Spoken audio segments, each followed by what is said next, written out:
Welcome to On the Moneyline, a podcast by MMA Play 365. I'm Newsome, and I'm here to break down UFC Vegas 75, which goes down this weekend, headlined by a fight in the middleweight division, close to the top of the middleweight division between Marvin Vettori and Cannonier. There's 14 fights on the card, so we're going to have to fire through them as quickly as possible so you guys aren't hanging on for longer than what you need to. But just before we get into those breakdowns, as always, there is going to be a Base AI recap from our UFC prediction software from last weekend's pay-per-view event at UFC 289.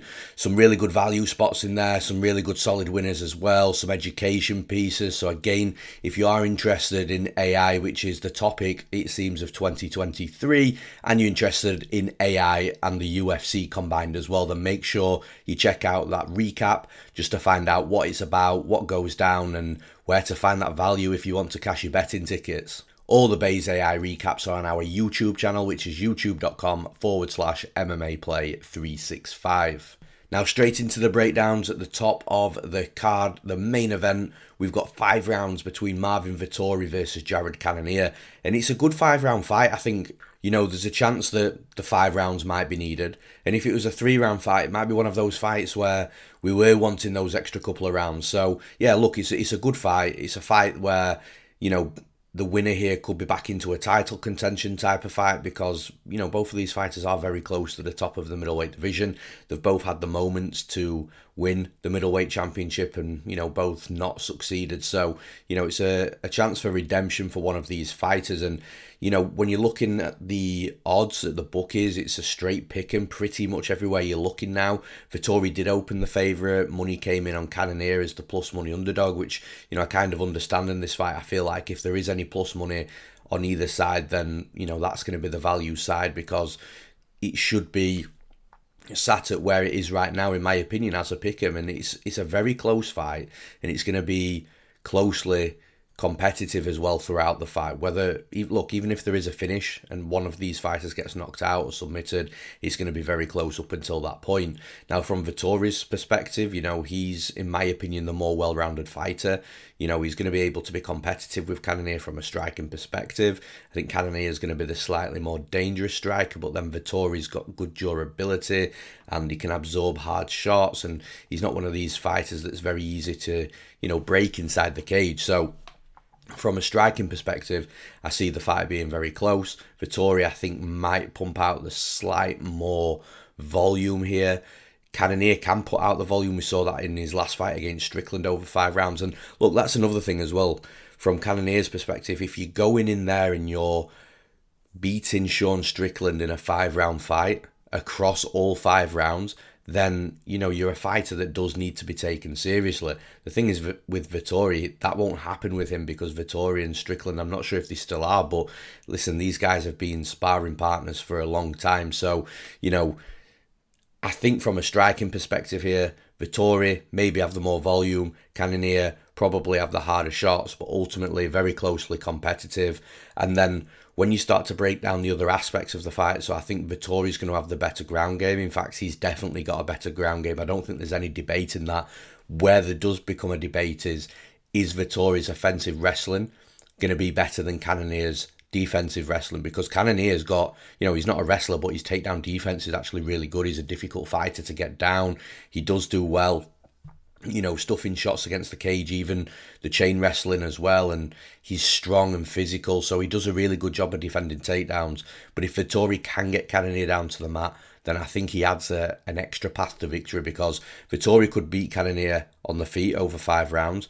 Would I be shocked if Vettori knocked Cannonier out? No, not at this level. And then when you're looking at if the fight gets down to the mat, I think Vettori's got an advantage down there. It's just, is the wrestling good enough? So look, in a closely competitive fight at the top of the division where I'm, I've said a couple of times now already, I do feel that this fight is a rightful pick'em, -110 or -115 on either side. I think that's where it should be.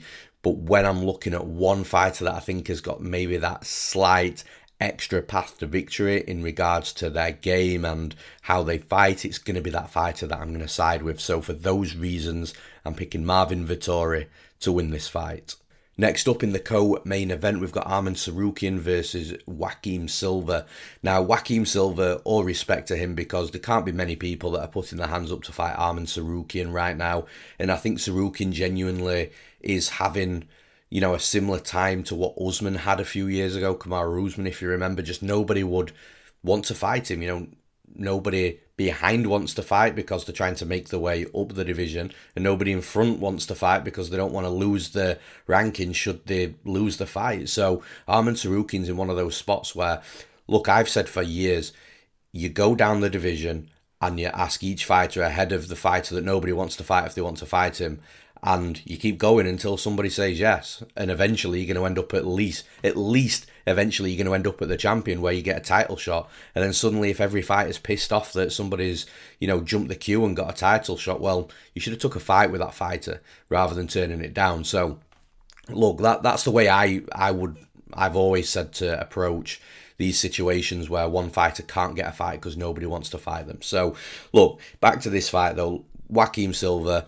a lot of respect because he's stepping in on short notice as well. Tsarukyan's supposed to have fought Moicano a couple of weeks ago. Moicano pulled out with an injury, a legit injury. It wasn't one of those where he's ducked out the fight or anything. But obviously the UFC couldn't get Tsarukyan a replacement apart from Joaquim Silva. And look, it's a tough fight for Silva. I don't think Silva wins this fight many times. If they fight 10 times. Silva's got the puncher's chance, always. He does hit hard. He has got good Muay Thai. He's a UFC caliber fighter wearing 4-ounce gloves. So there's every chance of that fighter or any fighter in the UFC just landing that one clean punch and knocking their opponent out on any given day. And I think that the puncher's chance is where it stops, though, for Silva, unfortunately. I will say this, though. I do think if this was a 15-minute kickboxing fight, I think Joaquim Silva would be very competitive with Tsarukyan, and arguably, he might even be the better striker. However, the problem that comes within MMA in the striking is Joaquim Silva's going to be very conscious about Tsarukyan taking him down. Tsarukyan's got amazing wrestling, amazing grappling, real world-class fighter with world-class qualities in those specific disciplines. So with Silva, it's can he really get his striking going, knowing that Tsarukyan is probably going to be looking for the takedown. And if he's not looking for the takedown, because look, Tsarukyan can strike as well. It's going to be competitive from a striking perspective. But Tsarukyan's got the wrestling and grappling in his back pocket. So will Silva be pushing forwards? Will he be risking, overexerting himself or being slightly too aggressive and Tsarukyan just taking him down and wiping him out? I think it's a possibility. So therefore, you're going to get Tsarukyan probably being the fighter moving forwards more often than not. Therefore, Silva's got to be effective striking on the back foot, which I don't think he's as effective on the back foot as he is on the front foot. I do think he can counter, but, you're going to be countering on somebody that's pressuring forwards, that's probably looking to try and take you down. And then once the takedowns start coming here and the grappling gets going, I think it's going to be a complete wash. I think Tsarukyan, the gap in skill with the wrestling and grappling here is just insane. And look, Tsarukyan's a minus 1,000 favourite for a reason, a 10-1 favourite, and it's just because the fight is likely going to play out like that. Is there any value playing a minus 1,000 favourite in MMA? In my opinion, no. No matter who it is, I just think it's a ridiculous number for mixed martial arts. However, does Tsarukyan look like a minus 1,000 favourite after the fight when all's said and done? Very likely. Look, I think that Silva, it'd be great if Silva came in here and was really competitive, and even if he found himself a nice knockout and shocked the world, but I just don't think it's going to happen. Tsarukyan's just too good. Striking's going to be competitive, and then the wrestling and grappling, he should absolutely roll all over Silva. And I don't mean any disrespect to Silva. Like I've said, respect to Silva for taking this fight. Tsarukyan's just that good. So for those reasons, I'm picking Armen Tsarukyan to win this fight. And in the next fight, we've got Cristian Leroy Duncan versus Armen Petrosyan. Don't make the same mistake as the UFC graphic designers did and put a poster of Armen Petrosyan versus Chris Duncan from Scotland. It's not that Chris Duncan. We're talking about Cristian Leroy Duncan from England, not Scotland. And this is an interesting fight. Cristian Leroy Duncan, he had his UFC debut. It ended early with an injury, and he started and he was looking okay, but again, there's just not too much you can take from that. So I've still got some questions on Cristian Leroy Duncan. I think he's a good fighter, but there's definitely some question marks on him.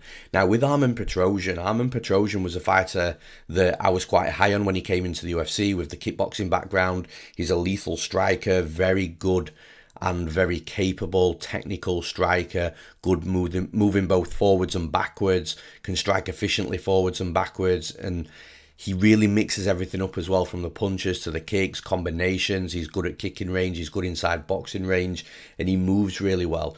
So I was really high on Petrosyan, but he's had a couple of fights now where, you know, he's not really looked like he wants to flourish inside the cage, and he struggled a little bit to get things going. And, you know, one fight you can maybe excuse in regards to just having a bad night, which every athlete on planet Earth has, no matter what sport you play. But there has been a couple of fights where I have just been a little underwhelmed. However, you can't understate the fact that Petrosyan is a world-class striker. So it's going to be interesting to see how Cristian Leroy Duncan handles this fight. Now, one of the question marks I've got on Duncan is the wrestling, because I believe it's there, and I believe his topside grappling's okay as well. But the thing is with Petrosyan hasn't got bad takedown defense. You know, he has shown an inability to defend some takedowns against a certain level of opponent. But for the most part, Petrosyan knows how to defend a takedown. He knows how to get back up to his feet. He doesn't panic when he is taken down.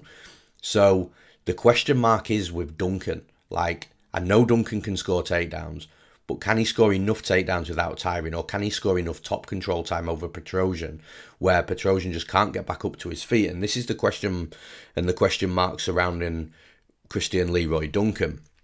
The one thing I will say about Duncan is he looks like he's got a good athletic ability, which is always great in these types of fights, even when you've got a bit of a question mark on one specific aspect, which is with the wrestling and the topside grappling. If you are an athletic fighter fighting that one-dimensional fighter, then that can be enough more often than not to get the win. And that's sort of where I'm going here. I genuinely think Cristian Leroy Duncan is legit. I definitely think he's a great fighter. He's a good striker.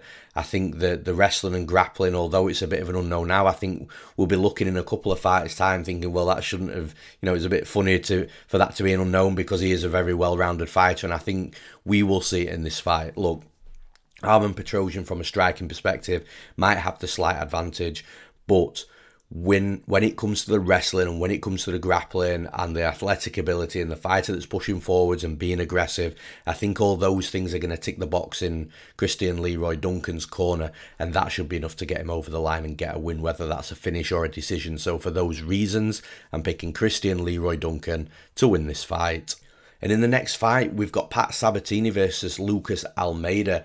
Now, before I watched tape, I was really flipping between who's going to win this fight, and I wasn't too sure because, you know, we've got a clash of styles here. So Pat Sabatini, he's going to be the grappler, wanting to get the fight down to the mat, legit BJJ black belt under Daniel Gracie. You know, I've spoken about these guys for a long time now. There's a few of them within the camp, and when you are a Daniel Gracie BJJ black belt, it's a legit black belt. Now, Lucas Almeida is also a black belt in BJJ, also states that he's a black belt in Muay Thai and kickboxing, although you have to take that with a pinch of salt because, you know, anybody that digs into the individual disciplines, there's no curriculum or overarching governing body for kickboxing or Muay Thai from a grading perspective. You know, that's just graded on specific coaches and what they require. So, you know, there's not a lot you can put into being a black belt in Muay Thai and kickboxing. But, you know, when you watch Lucas Almeida strike, he's a legit striker.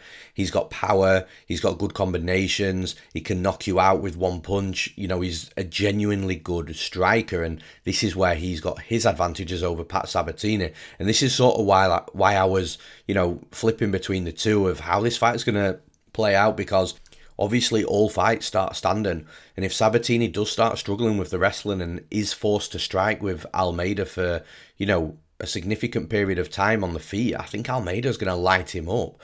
But then that's if Sabatini can't get the fight to the mat. We've seen Sabatini look relentless with his wrestling. Even if the first takedown isn't completed, he'll force his opponents back to the cage. He'll chain wrestle against the cage. If he can't still take the opponent down with wrestling, he'll look to slide a hook in and then look to get around the back of the opponent. And any way to really get the grappling game going.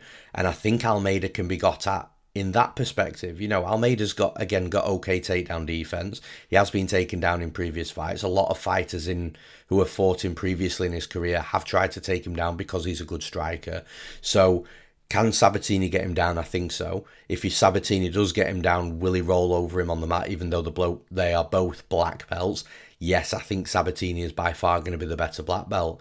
So yeah, it's a tough one. And to be honest with you, one of the things that I was looking at from Almeida's perspective is, look, where is he training? Who is he training with? Who's his coach? What gym is he at? And it just looks, from what I've seen, that he's just in a random gym in Brazil with what looks like no real notable training partners. I'm not saying they're not good training partners, but it doesn't look like he's training with other athletes of his level, and that's always the slight concern. When a fighter in the UFC is still in that gym that got him there, which is fine, there's loyalty there. But at some point, I believe that from a UFC fighter's perspective, you've got to step up and start training with other athletes that are either the same level as you or better than you, for you to be better as a fighter and start developing and improving as well. Look, if I'd have gone onto Lucas Almeida's Instagram and he's at American Top Team and, he's training with all the killers on the mats over there, then look, I might have had a different outtake on this fight, but I feel that Pat Sabatini is going to be getting the better training in with the better training partners. He's probably still developing and improving. He's an absolute lethal weapon when it comes to, grappling. He's just going to have to withstand some of the striking from Almeida, but I think he's going to be able to do that. And if anything, the striking of Almeida will probably force the wrestling on a little bit stronger than what he might want to. If he comes in wanting to test his striking, what I'm saying is it's probably not going to be long before he's abandoning that type of thought and then he's looking for the wrestling. I think that Almeida's got every chance of, having some success, keeping the fight on the feet and being able to outstrike Sabatini. And if he knocks him out, I'm not going to be shocked either. But like I said, it's tough to side against Sabatini in this spot, especially considering, the more in-depth look that I've seen on Almeida and where he's at, who he's training with, what gyms he's at. And then obviously from Sabatini's perspective, I think the biggest gap in skill in this fight is within the grappling. So for that and those reasons, I'm picking Pat Sabatini to win this fight. And in the next fight, we've got Nikolas Motta versus Manuel Torres. And it's an interesting fight. With Manuel Torres, he was a fighter that, before the Contender Series fight that he had against England, he was very, he rushed things a little bit too much. He was a little bit reckless and you could tell that he was green and he needed to tighten things up. But then he came into that fight and he looked a lot different. He looked like he'd done everything that I just said. He'd tightened things up. He looked sharp. He looked more patient, didn't rush, wasn't too aggressive. And like I say, he looked like an improved and developed fighter. And then he came against Franco Macho and in his UFC debut, and that was a big test for him. Franco Macho is a fighter that is at the end of his career, unfortunately. It's no disrespect, it happens to every fighter. But still, regardless, it's a good test for Manuel Torres to see where he's at. And not only does he beat Franco Camacho, he knocks him out in the first round. So now it's looking like Manuel Torres might be a fighter that we have to keep an eye on. But that was over a year ago now. He was scheduled to fight Troy Ogden not so long ago, but that fight didn't happen. And like I say, now we're over 12 months without Manuel Torres having a fight. Has he improved in that time? He is a relatively young fighter, so I suppose you can expect some developments. But having a year out after a big win and, coming off your Contender Series win as well, the fight prior to that, you really want to be active. So there's a question mark there regarding the activity level of Torres in regards to his fighting and being sidelined now for over a year. And then on the other side of the cage, we're going to have Nikolas Motta. Now, Nikolas Motta is a fighter that when he came into the UFC, I was super high on him, really excited to see him fight. And then he drops the fight to Jim Miller, didn't really look very good at all.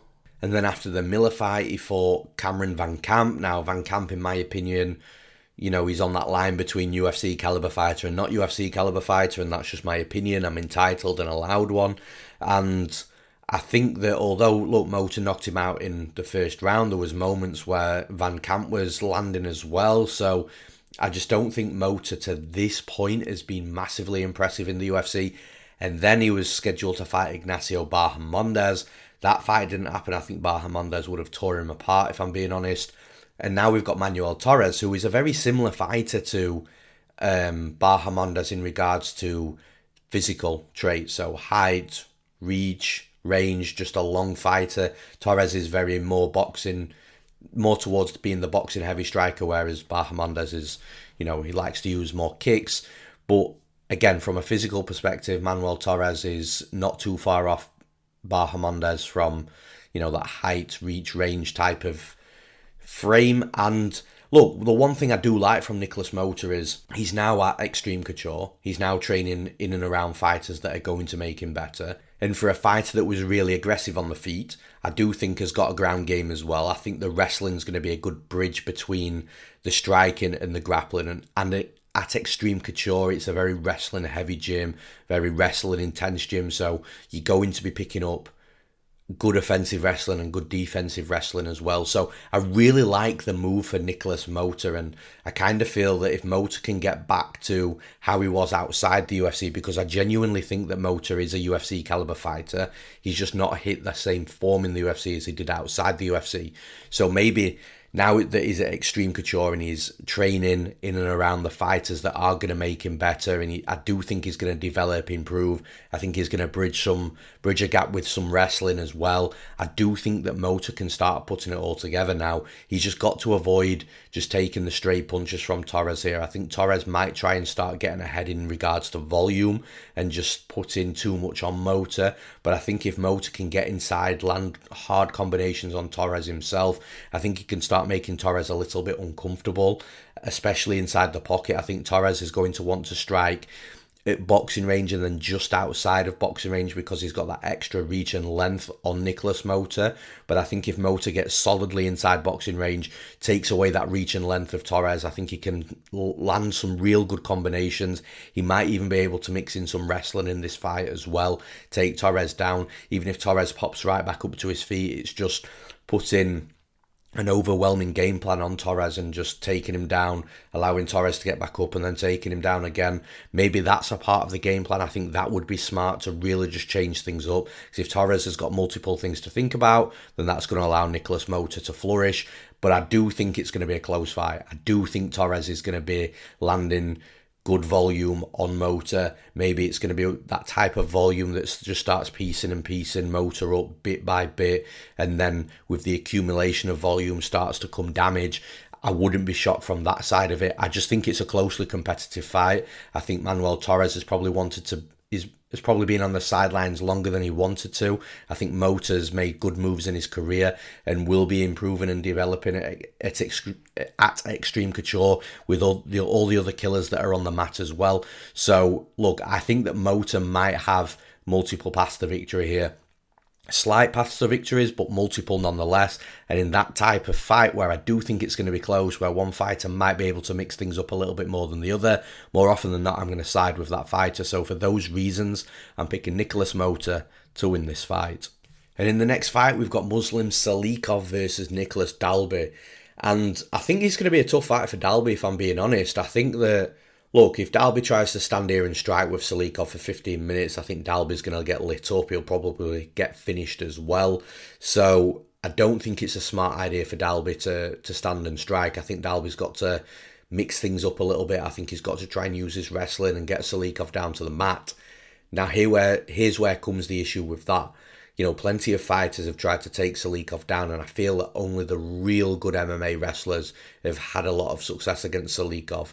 And then once you take Salikhov down, Salikhov has got to be kept down because he's got a decent get-up game. And for a fighter that has got like over 200 kickboxing fights and has got that kickboxing background, never really wrestled or, you know, done too much in regards to grappling. You know, he just relied, outside of the UFC, Salikhov just relied on the fact that his striking was just so much better than everybody that he faced that he would have success.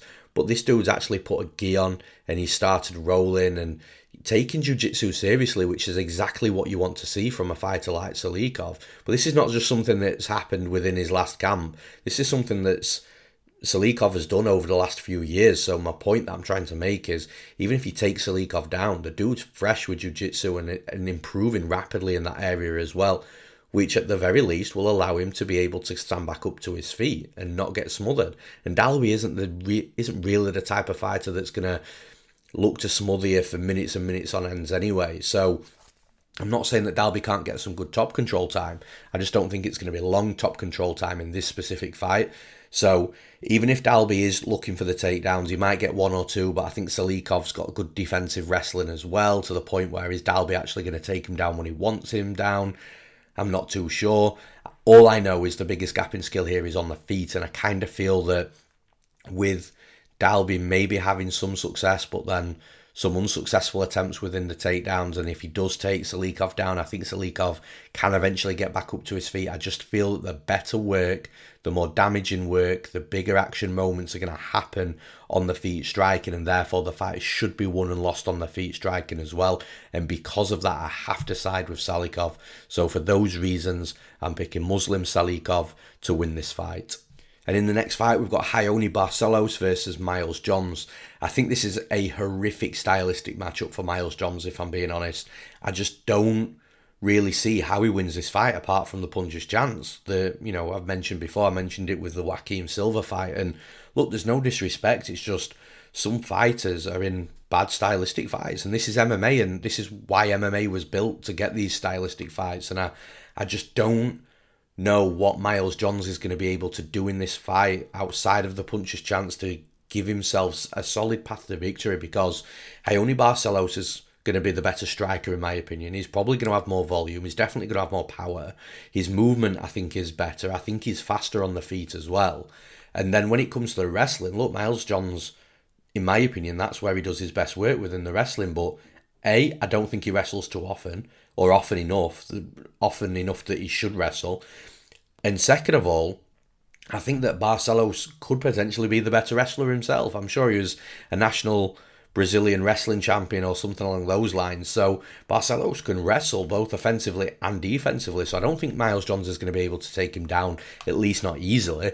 And then if Johns does take him down, I think Barcelos has definitely got the better grappling. So he'll probably not only be able to get back up to his feet, but it wouldn't shock me for Barcelos to sweep or reverse position against Johns and get on top of him and, start working ground and pound and looking for a submission on Johns. And then that's the other thing. I think that Barcelos can knock Johns out. I think he could submit Johns. And if it goes 3 rounds, I think Barcelos is going to have landed more volume, the more damage. He's probably dropped Johns a couple of times along the way, defending takedowns from Johns and not really getting hit too much. I think it's a mismatch. And I think that Miles Johns is in a real tough fight stylistically against Barcelos, just because I think Barcelos is just better in all the areas of mixed martial arts that not only make Miles Johns good, but make Miles Johns a good fighter overall. Wherever this fight goes, I think Barcelos has got an advantage, and that's where it's going to be hard for Johns. So for those reasons, I'm picking Raoni Barcelos to win this fight. And in the next fight, we've got Jimmy Flick versus Alessandro Costa. Alessandro Costa came into the UFC, had his debut on short notice against Amir Albazi, which was always going to be tough. I actually bet Costa in that fight as well. I got him at plus 350. I think for a fighter of Costa's abilities and qualities, and the fact that he even took a round against Albazi as well, and I think that probably covered the plus 350. Again, betting's not just about picking winners. It's about maths, and it's about, the value that you put on a fighter in regards to handicapping and what odds that fighter's at and what odds you expect that fighter to be, and then what odds that fighter's at the bookies in comparison. So, look, it was more of just a value bet on Costa just because he is a fighter with great qualities, and I feel the exact same in this fight. He's a fighter that is a good striker, he's an aggressive striker, he's got decent wrestling, he's got decent grappling. The only real hole that I saw in Costa's game though against Albazi is the fact that he didn't really do much on his back. And he was looking to attack for a couple of submissions off his back, and then the submissions stopped, and then there wasn't too much urgency from Costa to get back up to his feet.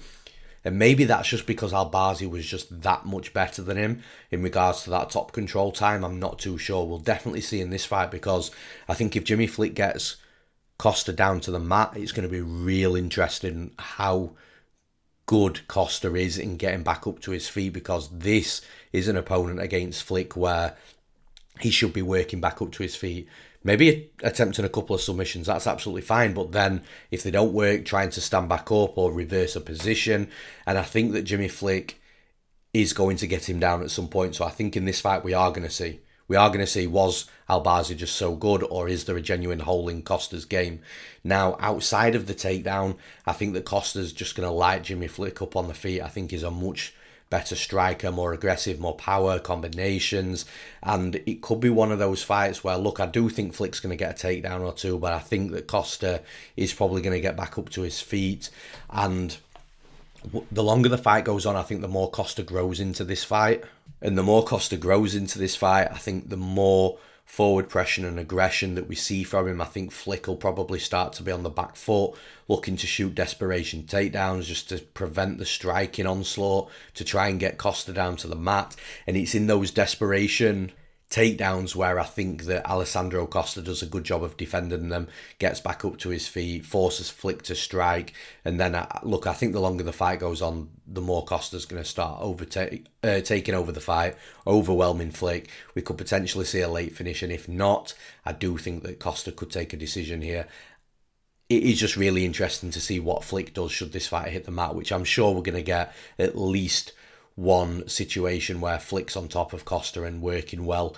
But overall, I just think Costa's the better fighter, and I think the bigger gap in skill is on the feet, where Costa could potentially light Flick up. So for those reasons, I'm picking Alessandro Costa to win this fight. And in the next fight, we've got Kang versus Cristian Quinonez.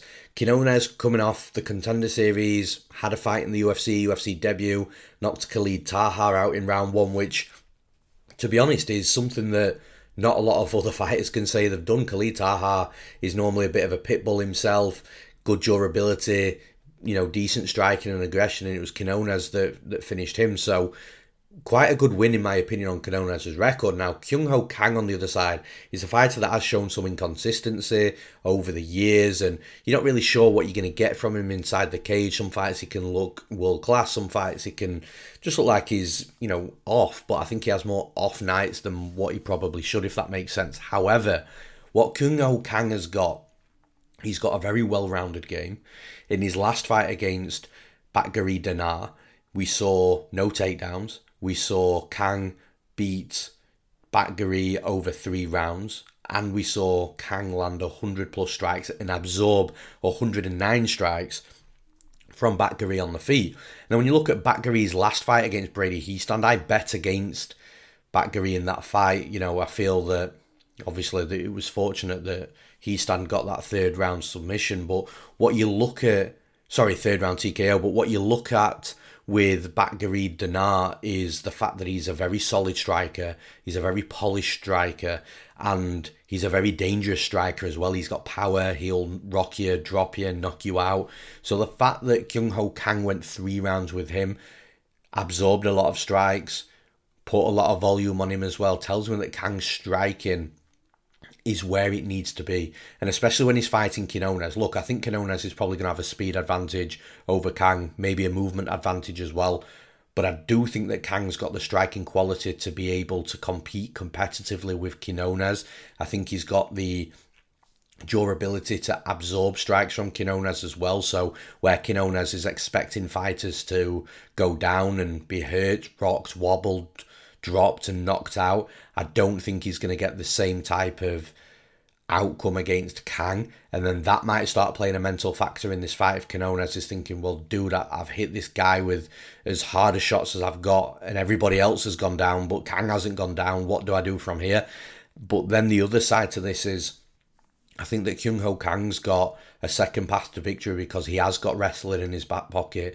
I do think he could potentially take Quinonez down should he want him down. And again, I think Quinonez is going to have the ability to get back up for the first couple. But if Kang does start hitting 4, 5, 6 takedowns in this fight, I do think the top control time starts getting a little bit better for him. And I do think he can start taking over from that perspective the longer the fight goes on.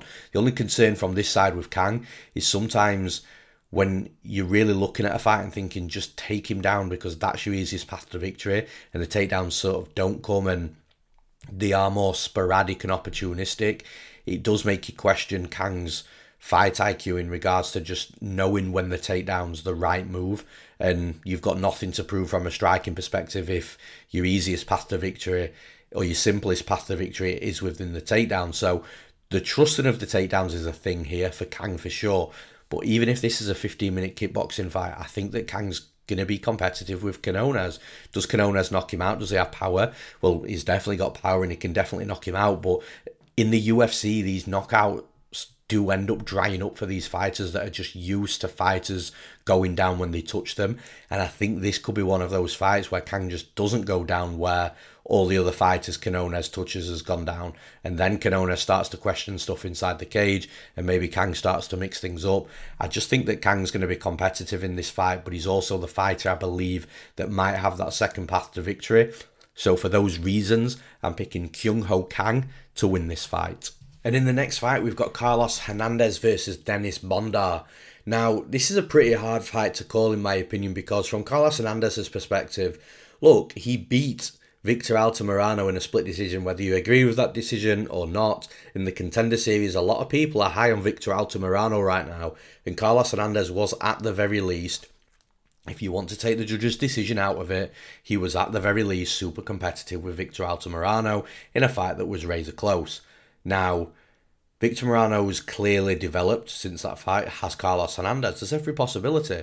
Then Hernandez loses to Alan Nascimento, gets submitted really early, and I don't think you can take a lot from that fight. Look, Alan Nascimento, in my opinion, is one of the harder fighters to beat in this division. Really tricky, good striker, good grappler, good submissions, legit black belt. So the fact that Hernandez has lost against him, look, all I'm saying is you put Alan Nascimento against Dennis Bondar, and Bondar probably gets taken down and submitted early in the fight, just like Hernandez. So I don't think for this specific fight, you can look at Alan Nascimento's fight and take too much from it. The fight that I'm looking at is the Victor Altamirano fight, where Hernandez was competitive. Now, the thing is with Dennis Bondar, he came into the UFC, people are excited, aggressive, powerful fighter that's seemingly good everywhere, striking, wrestling, grappling.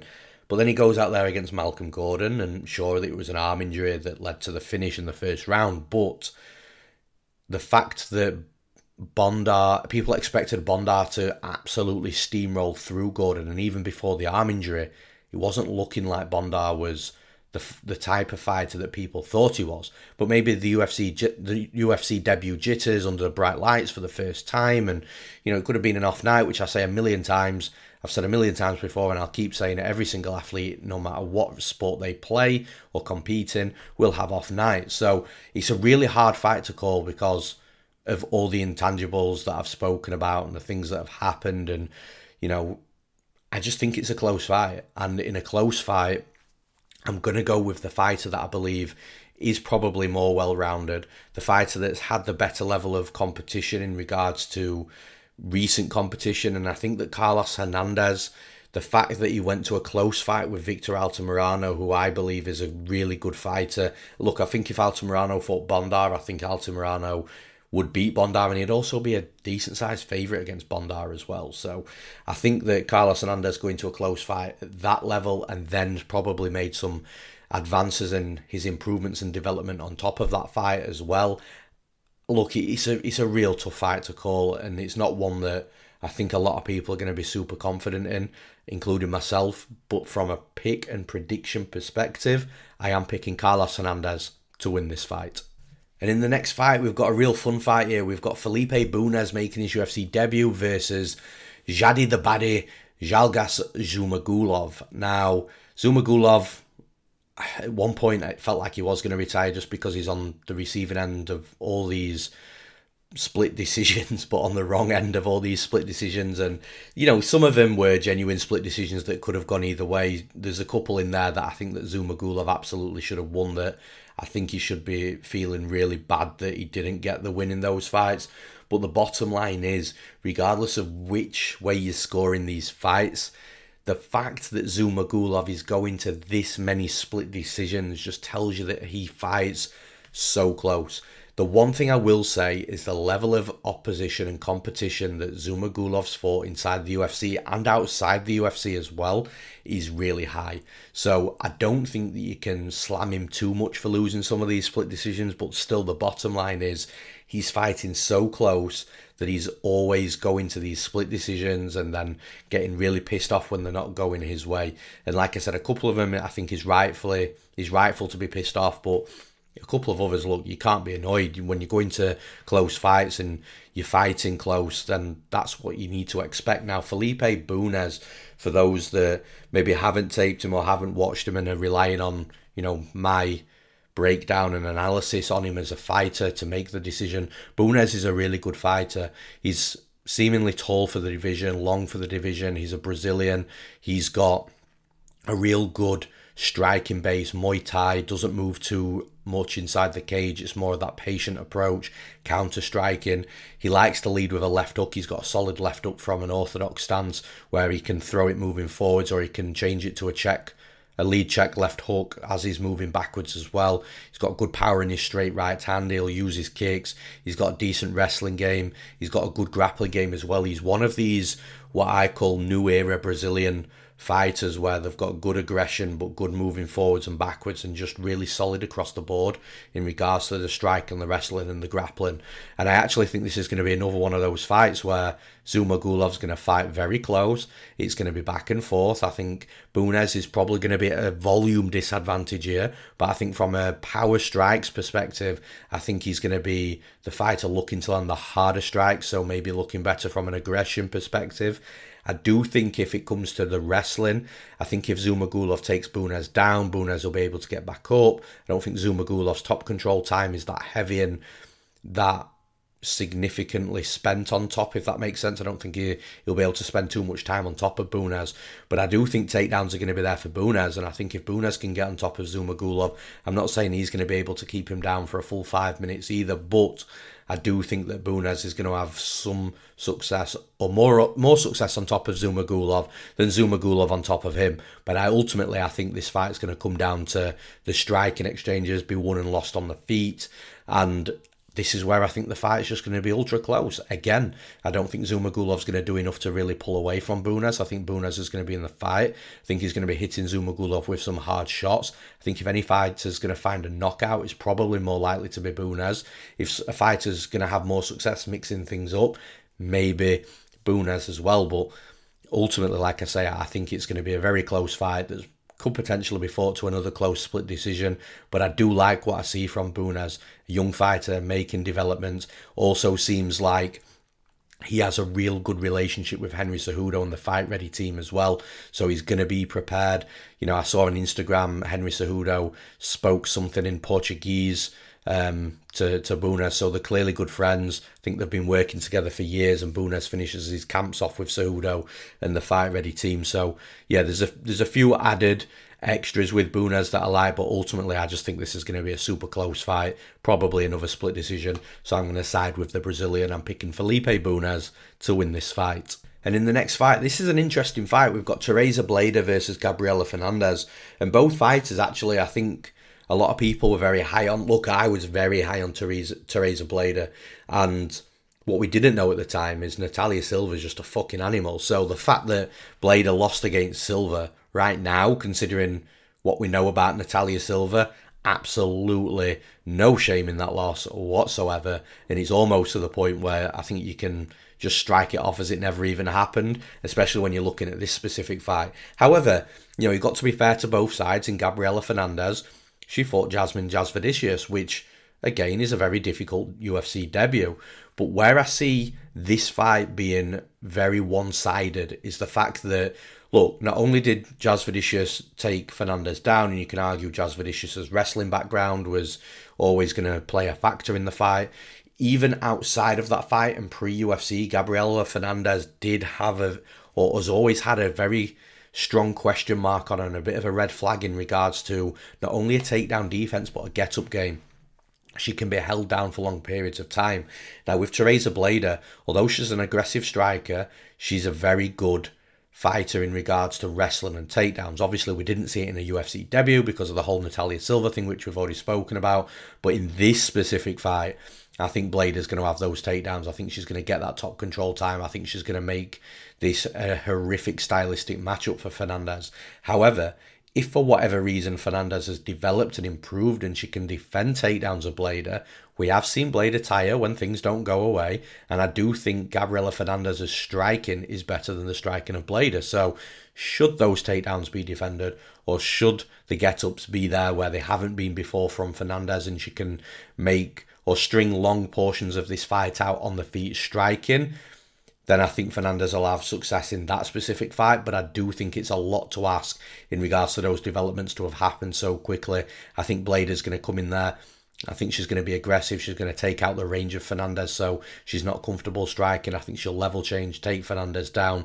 I think Fernandez will get stuck on bottom. And I think Blader, look, if she doesn't find a finish with ground and pound or a submission, I think she can just win the minutes of the rounds, come out in the next round, take her down again, and just rinse and repeat. I think it's a real bad stylistic fight for Fernandez. So for those reasons, I'm picking Teresa Blader to win this fight. We've got two more fights to break down, and I've got no idea why both of these fights are this low on the card. But, you know, the next fight we've got is Ronnie Lawrence versus Dan Argueta. Now, this fight seems very reminiscent to me of the fight between Ricky Simón and Ray Borg a number of years ago, for those that remember. Now, I actually bet Ray Borg in that fight because I thought he was the better MMA wrestler, which I still believe that he was. But the problem with Ray Borg in that fight is he also had a very similar opponent in front of him in Ricky Simón. And the strength, size and power difference was on the side of the fighter that wasn't the better MMA wrestler, in my opinion. So the Ricky Simón side. And I'm kind of feeling the same thing in this fight. I think that Ronnie Lawrence is the better MMA wrestler, but I think Dan Argueta is going to be the much bigger, much more physical, powerful, stronger fighter who also has good wrestling and grappling himself. So I kind of feel like, you know, we could potentially see a bit of a mirror fight here to what we saw with Ray Borg and Ricky Simón. And obviously, if you do remember that fight, Ray Borg tried to get his wrestling going, wasn't really too successful, and ended up just getting bullied a little bit by the fighter that also had good wrestling, was bigger and stronger in Ricky Simón. And I feel that that's going to happen in this fight. I think that, look, it's not going to go exactly like the Borg and Simón fight. I'm just saying there's some very similar qualities to that fight to this fight. I think Ronnie Lawrence might get a takedown or two, but listen, Dan Argueta's jiu-jitsu is good. He trains, or at least mixes his training from a grappling perspective with Gracie Barra, with 10 Planet Jiu-Jitsu. So his jiu-jitsu is good. And even against Damon Jackson, when Jackson had his back, there was no panic. He was able to turn twice, I think, inside Jackson's back take triangle body lock as well. So the dude's got good jiu-jitsu, and I kind of feel like although Lawrence has got jiu-jitsu, Argueta's jiu-jitsu is probably better. So if Lawrence takes Argueta down, I definitely think Argueta can get back up to his feet. I mean, Lawrence is a fighter that scored 10, 11, 12 takedowns in previous fights, and you only score that high volume of takedowns if your opponent's able to get back up to their feet. But the thing is with Dan Argueta, I think he can re-wrestle, and I think the strength and power of him and his physical size and his physical approach to this fight, I think Lawrence can be got at. And we saw that in his last fight against Kakramonov. Admittedly, Kakramonov was a bit of a beast. Still shocking he's not in the UFC anymore. But the fact that Kakramonov was able to outline that, look, Ronnie Lawrence can be got at from a wrestling perspective as well if you push him enough and push him backwards. And I think Argueta's going to be able to do that. I think Argueta's going to be able to move forwards, get Lawrence striking on the back foot. I think Lawrence is the better striker, by the way. I think that if Lawrence has periods of time moving forwards, he's going to be able to land on Argueta. But Argueta does have that good forward pressure where, you know, he doesn't have great head movement and he will get hit a little bit, but he'll force his opponents on the back foot. We've seen that Lawrence doesn't strike as good on the back foot. We've seen Lawrence can be got at from a wrestling perspective whilst he's on the back foot. And I think Argueta is going to be able to do enough in this fight to at the absolute very least make it close. But I think Argueta's going to be able to have moments where he's looking really good as well. So, like I say, even if the fight is ridiculously competitive and close, which it should be, Argueta's still got the chance of winning that type of fight. But I do think, like I say, the physical attributes of Argueta's going to be too much for Ronnie Lawrence. I think if Argueta wasn't as good as, or wasn't as willing as a wrestler, the size and strength wouldn't matter as much. But the fact that he is, I think is going to play a factor. So for those reasons, I'm picking Daniel Argueta to win this fight. And finally, the last fight to break down in the UFC light heavyweight division, we've got Modestas Bukauskas versus Zach Pauga. Now, Zach Pauga is a fighter, in my opinion, I've not been massively high on. I bet against him against Muhammad Usman. Muhammad Usman obviously knocked him out. And then he fought the Beverly Hill Ninja, Jordan Wright. Sorry, I just lost my train of thought there for a minute. But yeah, Jordan Wright. He fought Jordan Wright, and, that was a fight where I think Pauga should have really put it on Jordan Wright and beat the shit out of him. But he didn't. He hung on there a little bit too much, clinched a little bit too much. I just think he wanted that first UFC win, which I kind of get and understand as well. You can't just expect a fighter coming into the UFC, makes his debut, gets knocked out, and then wants to come back in there and leave it all out there on the line when there's just an easier path to victory just to get your first win. So I completely understand Pauga's game plan. But with that being said, it was Jordan Wright. No disrespect to Jordan Wright, but if Pauga's going to come out here and beat Modestas Bukauskas, he should be out there taking Jordan Wright out in the first round. Because I'm pretty sure if that was Bukauskas against Jordan Wright, he would have taken him out in the first round. And look, I think it's a difficult fight for Pauga because I think Pauga, even if he wants to get his wrestling going, I don't think that the success rate on the wrestling against Bukauskas is going to be too great. Do I think he can take Bukauskas down should he want to? Maybe once or twice, but I think Bukauskas can get back up to his feet. Bukauskas is a real good all-round fighter, so he's not going to get taken down 5 or 6 times in this fight, and I doubt he's going to get taken down and then lose an entire round off his back because he can't do anything. And then on the feet, I think it's somewhat competitive. But look, Bukauskas has really developed as a fighter, and even in his first stint in the UFC, he just got handed to an absolute murderer's row of fighters that were better than Pauga. And I think in this second stint in the UFC, look, he goes straight back in there against Tyson Pedro, who's a massive favourite to beat him. And now I think the UFC are like, okay, let's give you competitive fights, but fights that will allow you to really showcase your skills and build yourself inside the cage. And I kind of think that's where there's that Pauga fight is. I think Pauga's going to be competitive to an extent. I think he's going to make Bukauskas work, which he needs to. Is Pauga going to get run over in this fight? Absolutely not. But I do think it's going to allow Bukauskas' skills and abilities to really shine in this fight, because it's going to allow him to work in ways where he can probably work his all-round game and give a display of his all-round game as well. And I think Bukauskas, from a striking perspective, is going to be better. A wrestling perspective, I think, is at the least close. But both offensive and defensive wrestling on either side with Pauga and Bukauskas should probably nullify itself or even itself out. From a grappling perspective, I think probably Bukauskas might be the better grappler, but ultimately I think it's going to come down to the work that's done on the feet. And I really like Bukauskas. If this is the Bukauskas that showed up against Tyson Pedro, I think Bukauskas will really make Pauga work. And again, I think it'll be close, competitive, but I think Bukauskas is just going to get the job done in the end and will slowly pull away with this fight the longer it goes on. So for those reasons, I'm picking Modestas Bukauskas to win this fight.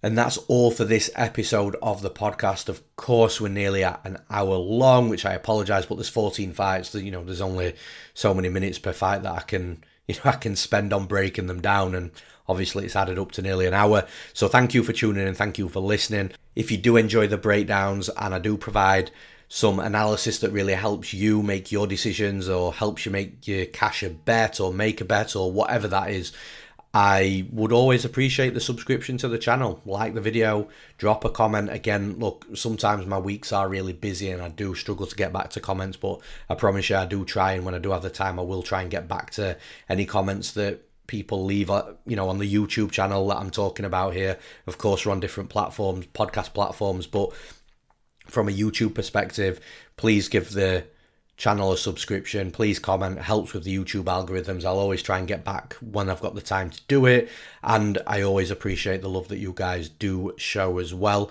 So that's it for this week. I'm Newsome, thanks for listening, and we'll see you again for the next event.